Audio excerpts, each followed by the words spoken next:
Hey, welcome to Offroad Grind. My name is Steve Bentley and I'm so excited to show you how I built this rooftop tent from a 4Runner.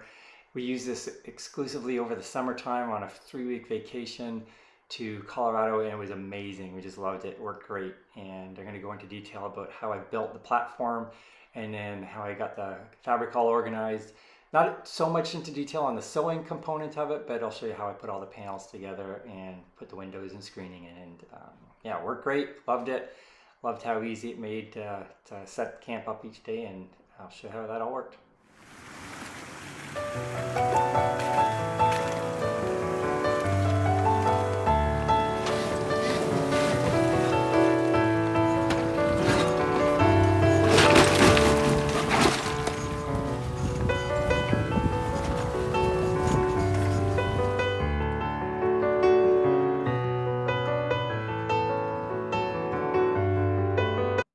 Hey, welcome back to the rooftop tent build. Super excited on how this went all together. Right now I'm just talking a little bit about the dimensions. I figured I'd voice over it just to give you a little bit more concise information because I went on a little bit on the video. So this tent's about 54 inches wide and each panel is 48 inches long. So when it's folded out, it's 96 inches long. And the ladder that I'm showing you right here is 8.5 feet long. And I put these little braces underneath it to provide a little bit of lift so I could actually get the ladder out at an angle. The heads of the bolts going through are coming in from the bottom there so that the ladder can tuck up really closely to it. And then the ends of the bolts and the nuts are on the other side. So I ended up cutting them down and getting rid of the foam there, but initially just put that foam there to protect our legs from the ends of the bolts, so just to make sure that I had the right height.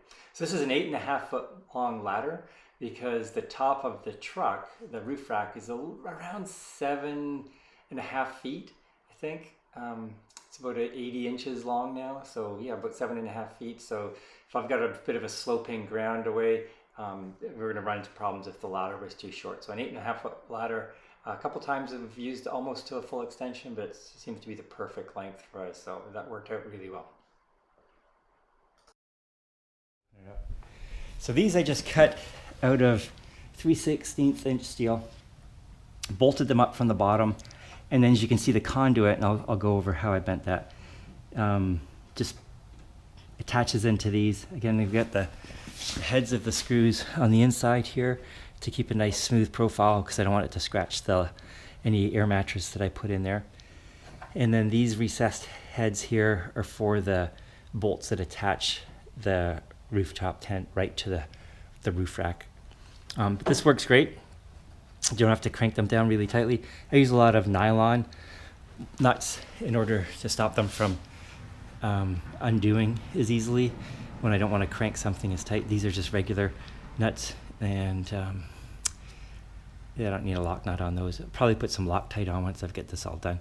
And then this is bracing for underneath the overhang to stop the whole plywood system from racking back and forth. And I've got another little extension on the bottom that doesn't go out quite as far as maybe just a 2 foot piece of metal in there. And they're all attached like this, just with a screw popped right into there. So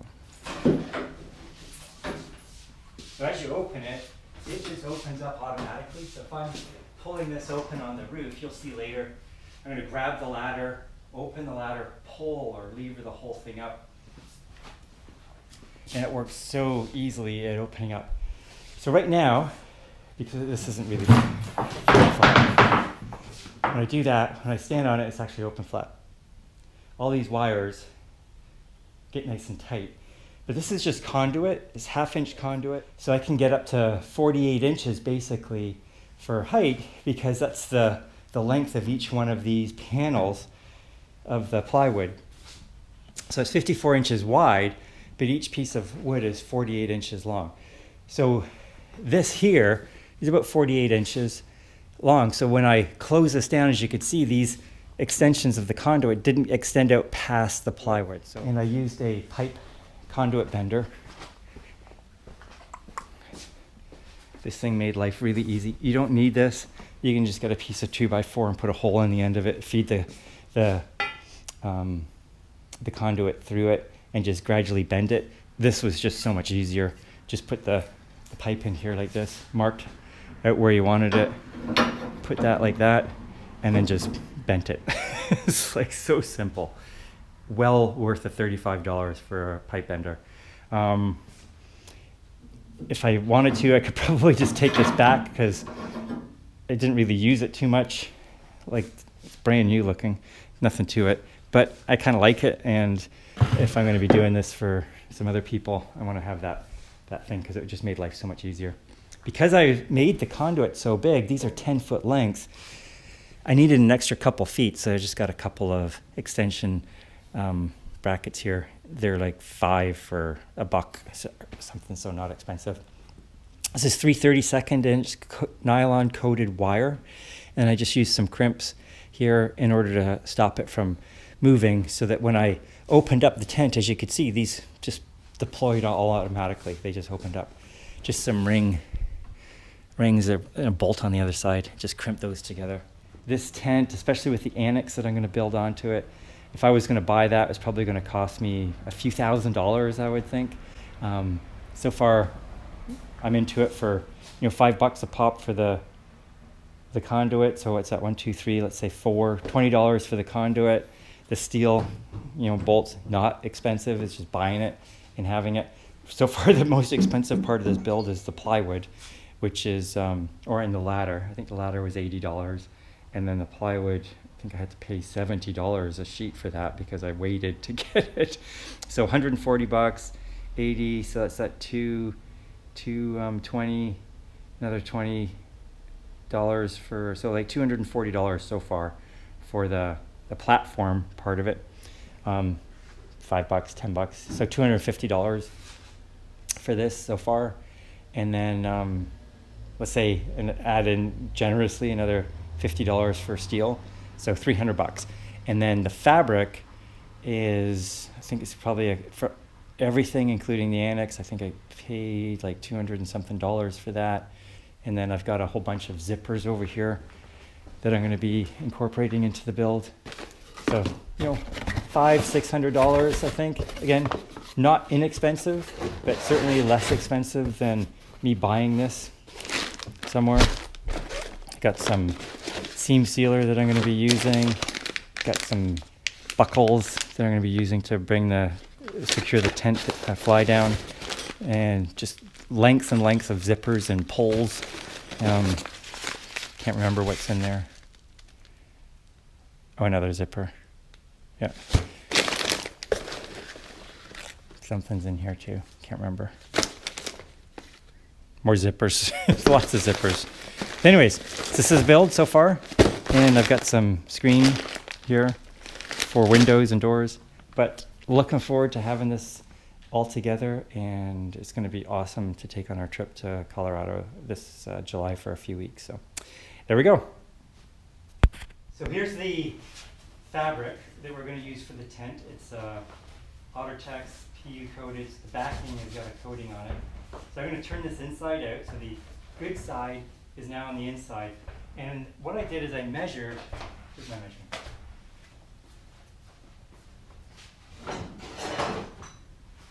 I'm going to have an overhang like I mentioned, so I measured an extra 4 inches down here, but I'm going to add 8 inches on at the end. So what I did is I just grabbed the edge of the platform there, I just put my finger on here, measured all the way over, all the way down to the other side, and added 4 inches on each end.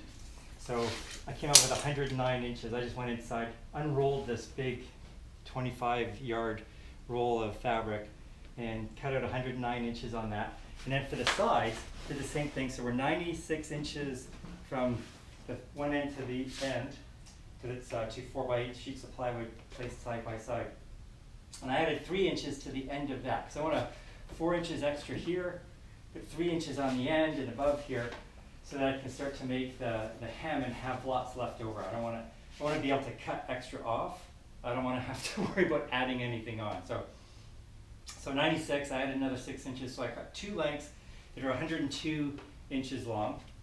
So I got those over here. And I'm going to remember to put the good side on the inside. And so what I'm going to do is just fold this up to the end here, And I'm going to end up cutting out this stuff here, but I'm going to do that later. I'm going to make sure I'm going to pin it all together first. So I'm going to lay this down on each side.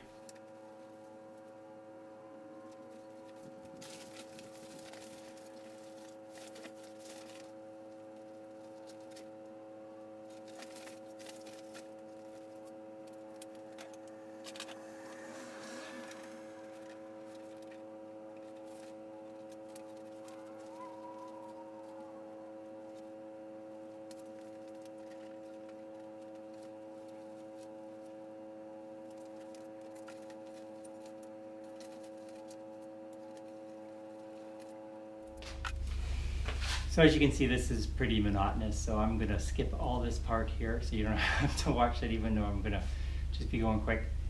It's just moving it back and forth, making sure I've got the right distance and extension that I want to create seams, and then the apron. So we're seaming above the platform here, we're creating hems and seams and connections, and then below, what I'm going to be doing is creating basically an apron. I'm going to fold it in on itself, but I also want to have an extension down underneath like this, basically, so that I've got a place to hide a zipper here, so that the only thing you're seeing from the outside is the end of this fabric. On the overhang, it's going to go into an actual, we've got the zipper underneath, but we also are going to have a zipper that's going to connect to the annex. So there's a lot going on there. So anyways, that's what we're working on right now, and I'll pause the video, but we'll jump back onto that and show you as we go along bit by bit. So this is the finished setup, and I tried really hard to use these binding clips. The little ones were popping off. It's too slippery of fabric. These ones weren't working either, so I went with some pins every foot or so. And that seems to be giving me the structure that I'm looking for. So my next step here is, so all I've done, just taking that long sheet, giving myself about 1.5 inches, because I'm going to do a hem, a roll over flat felled seam all the way along. But what I need to do is figure out, okay, so this is the tightest spot here. The rest is going to be, I'm going to have to do a little bit of a hem crease here. But the rest of it, I'm going to ideally cut it about 1.5 inches from this pin line. So what I want to do is make sure I've got everything the way I want, and I've got plenty of room here at the bottom for the apron that's going to hang off the end of the platform. So I'm happy with that. This is all going to be excess that I'm going to have to get rid of around here. And what I'm going to do is have this folded so it's hanging down, so any water running off the top of the tent is going to drip down. Obviously I don't want to have it like that, so that the rain's going to come down and into the hem. I want it the other way.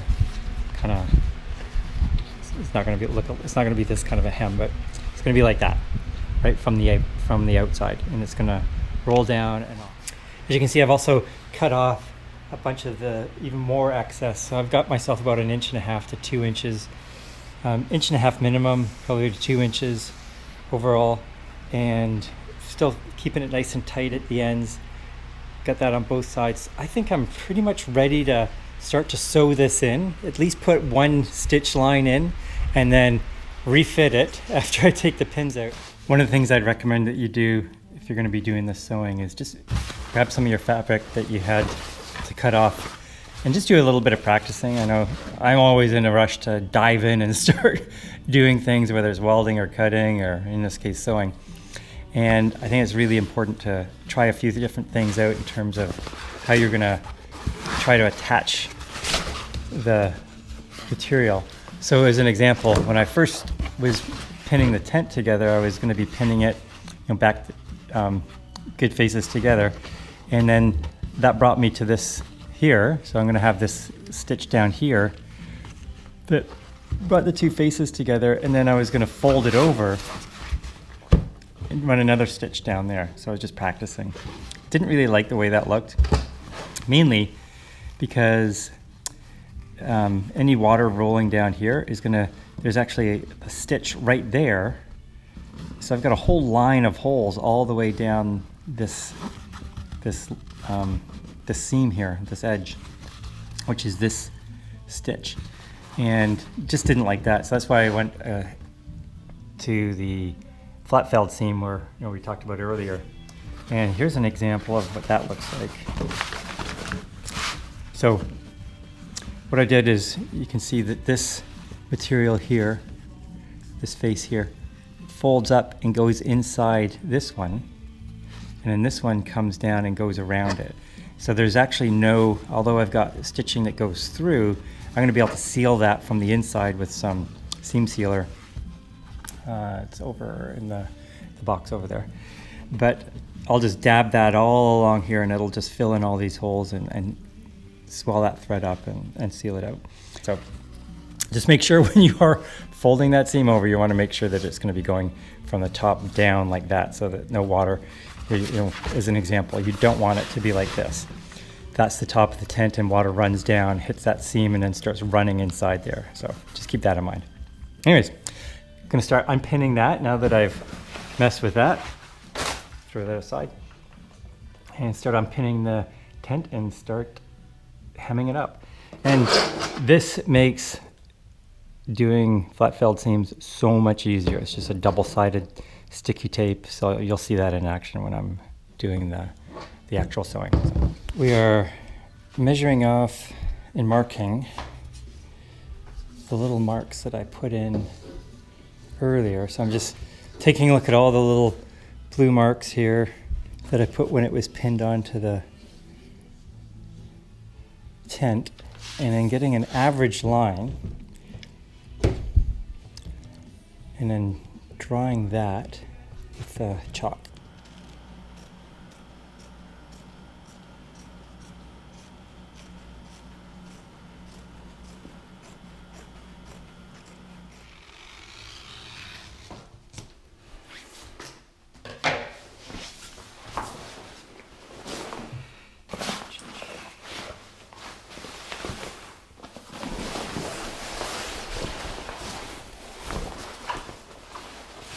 So I decided to throw a little bit of a, I guess it's called a parabolic curve maybe, just to tighten up the middle parts between the bars.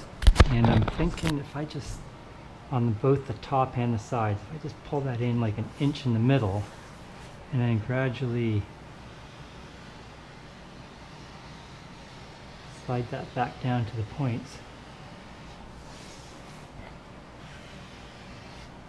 That's going to give me a little tighter connection between the roof and the walls. Here we're going to be putting in the first stitch on that flat felled seam. So we're going to hit one side of the seam right towards the edge, got a little seam foot there to guide me along, and then flip it over and then do the other side of the stitch on the other side, and that gives us that parallel line on the stitch and makes it really, really strong. Here we're doing the second stitch on that flat felled seam, so this is going to be a parallel line along with the first stitch to match up. Main seams are done. This is good. I'm going to have little pockets here that I'm going to sew in for the fly extension posts. So for example, this little 1/2-inch conduit is going to slide right down on either side of the tent. And there are going to be little pockets right here to hold this arm and keep it a couple of inches above the tent. So I've just got to figure out the height that I want, put a stop so the pocket actually ends there. Coming along.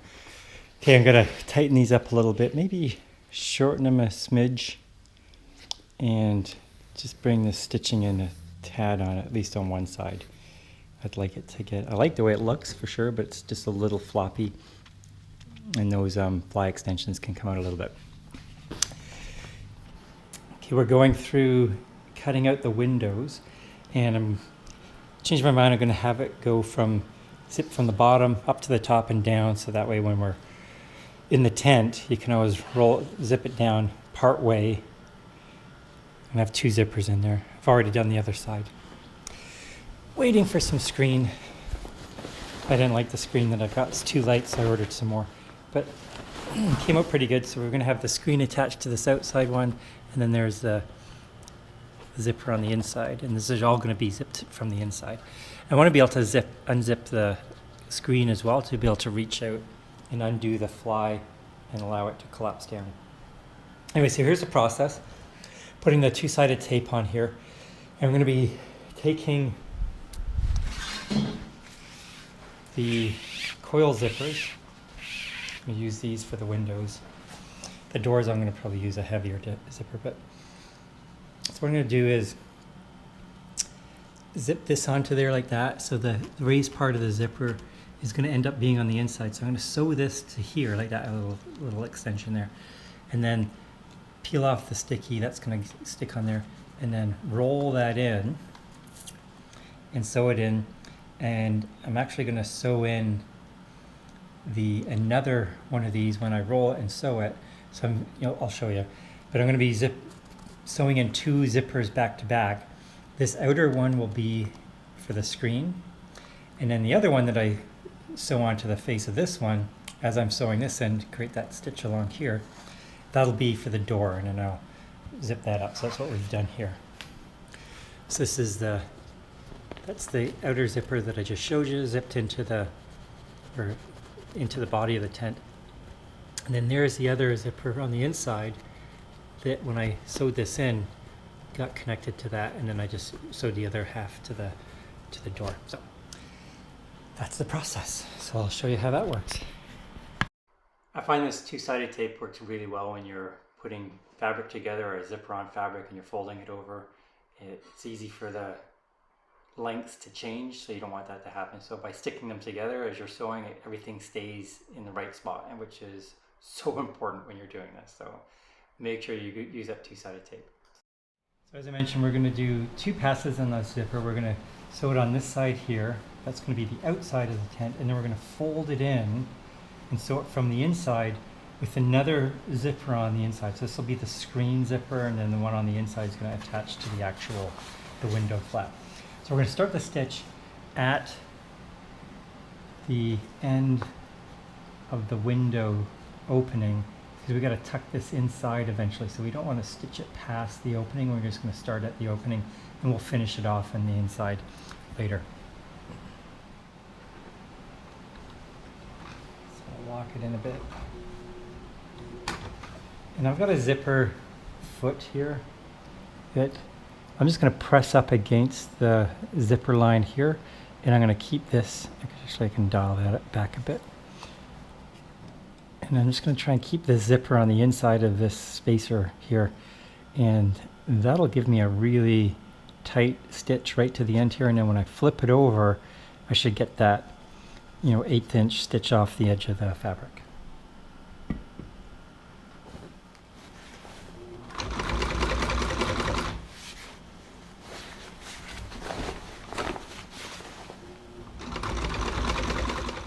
You can see the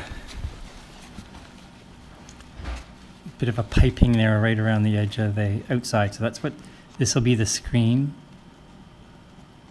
zipper, and then this will get sewn into the door panel or the window panel. So it's going to continue on with this, get around the outside, and when I get the screening tomorrow, I'll sew it into that, and I'll videotape that as well, and then you can see how the whole thing is finished up.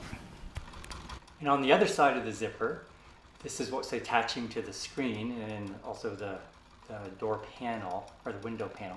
So what we're doing here is we're just sewing the screen onto the other side of the zipper, making sure we get that properly dialed in. Again, we're probably using the 2-sided tape to make sure it sticks together and doesn't shift as we're sewing it in. And then once we've gotten that done, we're going to put it all into the tent, zip it in, which you'll see in a second.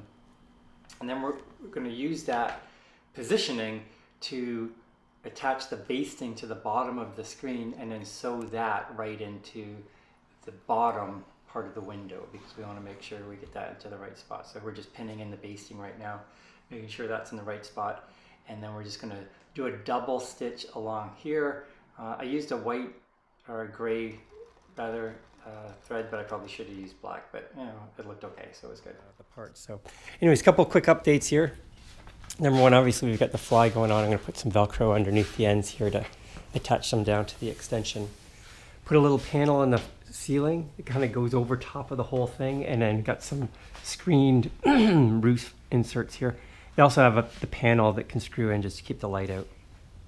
And going to do some extensions here. I got to figure out these little spring wire things first, but this will have extension to bring out, and then these zippers, the screen actually on the back window here opens completely, so if you're inside the tent and you wanted to pop this down, then that would be easy enough to do. Just open up the screen, reach up, undo that, and then just let this come down. I'm going to have some buckles that attach the fly down to the base.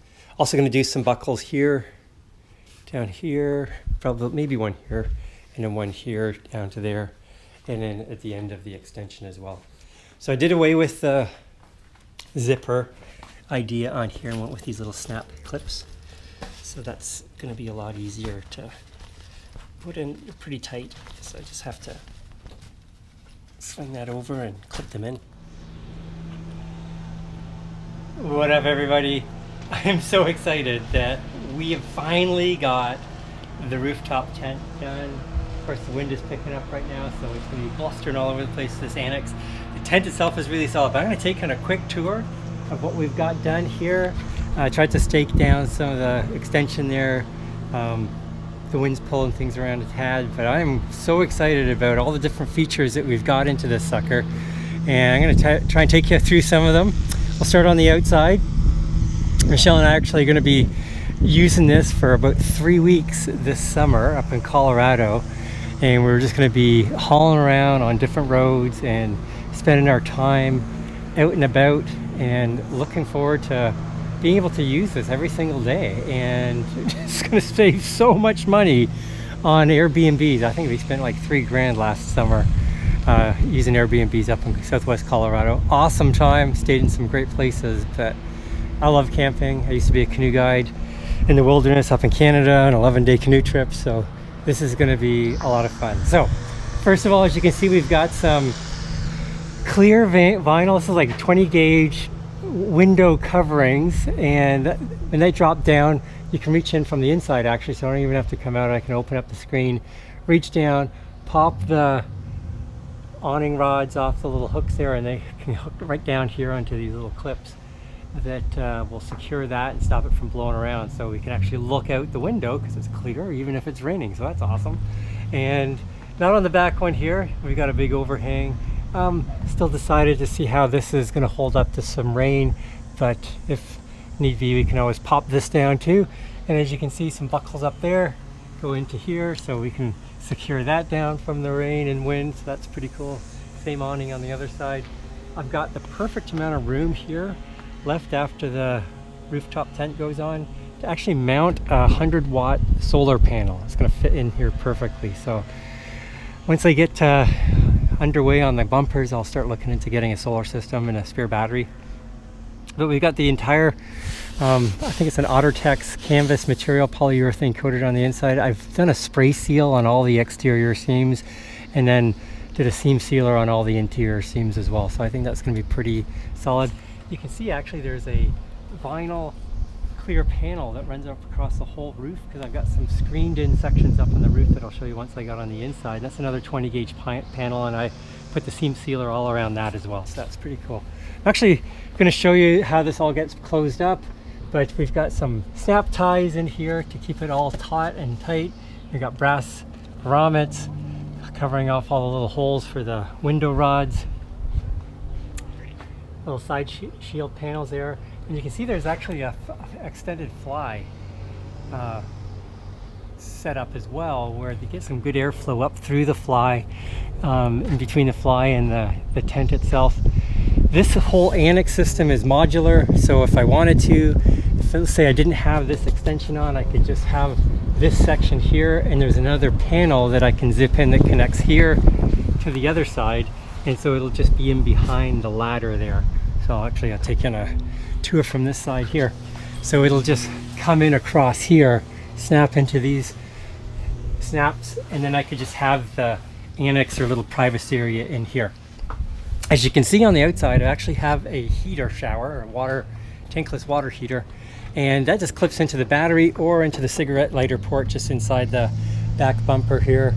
And this shower wand, I'll show you, hooks up. It's runs off of propane, put a little adapter on it, so it's just goes off a 1 pound propane cylinder, and that'll actually run that heater for half an hour, just that 1 pound cylinder. But this shower nozzle here just hooks up into here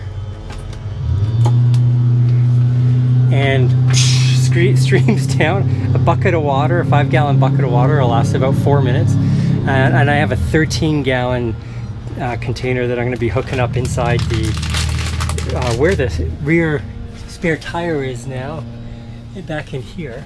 Well, actually I took it out, but in this space here I'm going to be putting a 13-gallon tank, and whenever we get somewhere we can always fill that up.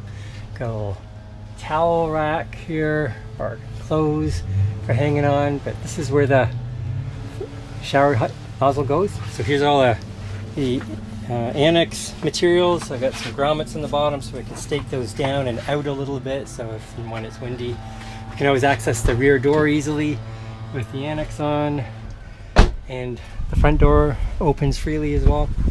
Here's the big zipper tent, big beefy zippers on there. I think they're number 10 YKK zippers.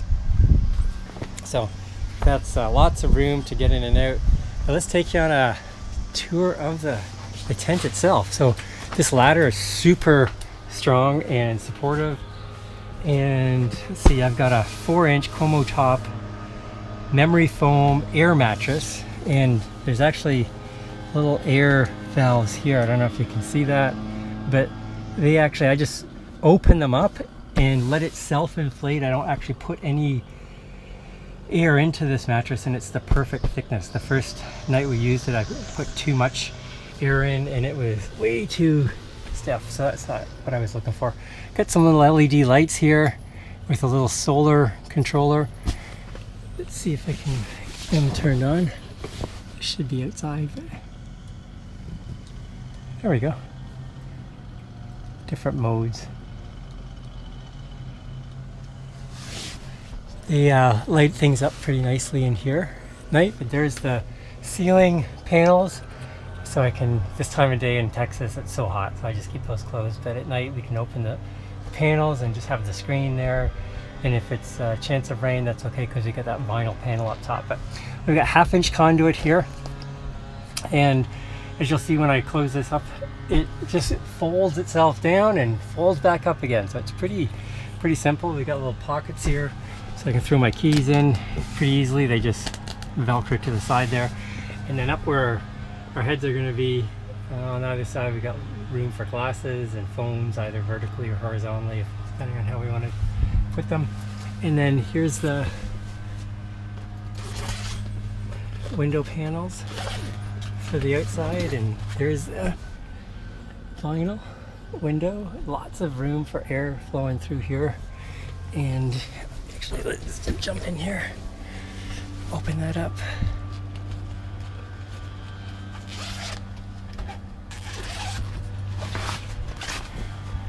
And we've got lots of room for air to flow through here, and venting from the ceiling. So it turned out pretty awesome, pretty happy with it. And we're gonna take it away next weekend for a couple nights. Hopefully it rains hard so I can see where I need to fix things up before we head away for the summer for a few weeks. But I am pretty jazzed and excited about how all this came together, and just a ton of sewing though. I'm not gonna lie, this was a lot of work. But it's pretty awesome that it's done, and I can't wait to test drive this sucker and put it to use and see how it holds up with some multi-day trips that we've got planned, and then for multi-week trips over in the summertime in Colorado. It's gonna be awesome. So thanks for watching.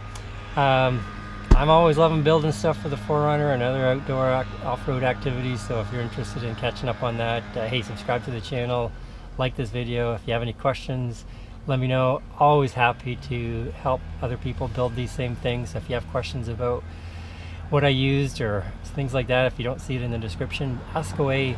Always we'll get back to you and help you make it easier than it was for me. Have a great day. Bye.